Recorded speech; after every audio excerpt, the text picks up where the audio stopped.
Në ambientet e prefekturës u bë prezantimi prefektes së re të qarkut të Shkodrës, Holta Duda, e cila pason në detyrë Majlinda Angonin. Prezantimi u bë nga zëvendës ministri i Brendshëm Julian Hodaj, i cili vlerësoi kontributin e zonjës Angoni në krye të prefekturës.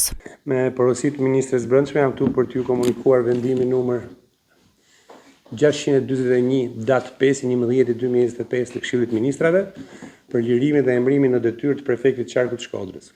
Në mbështetje të neneve 114 kushtetutës dhe të nenit 5 të ligjit 107/2016 për prefektin e qarkut ndryshuar, me propozimin e ministrit të punëve të brendshme, Këshilli i Ministrave vendosi: zonja Majlinda Angoni, prefekti i qarkut të Shkodrës, lirohet nga kjo detyrë; zonja Holta Duda emërohet prefekti i qarkut të Shkodrës. Ky vendim hyn në fuqi menjëherë dhe publikohet në flitor zyrtar. Vlerësohet tek prefekti është një organ, është përfaqësuesi i Këshillit të Ministrave në qark dhe është një organ që ndërlidh të gjitha institucionet. Në fjalën e saj, Angoni vlerësoi bashkëpunimin me të gjithë strukturat e prefekturës, ndërsa shtrëngoi duart me prefektën e re.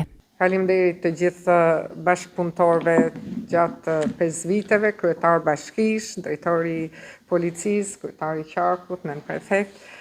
E nderuar mika ime Holta, është kënaqësi që gjatë këtyre 5 viteve e më tepër bashkëpunimi me çdo strukturë të njësive vendore apo të përfaqësive të drejtorive rajonale ka qenë një punë sa herë e lodhshme, po aq herë edhe dobipruese. Holta, urimet më të mira edhe do të jem gjithmonë mbështetja e jote në çdo nisëm që do të kesh edhe në çdo nevojë që do të kesh.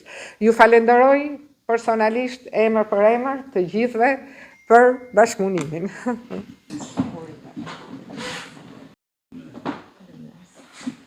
Prefektja re, Holta Duda, theksoi se angazhimi i saj në detyrën e re do të jetë maksimal dhe theksoi se prefekti i qarkut do të jetë një derë e hapur në shërbim të qytetarëve.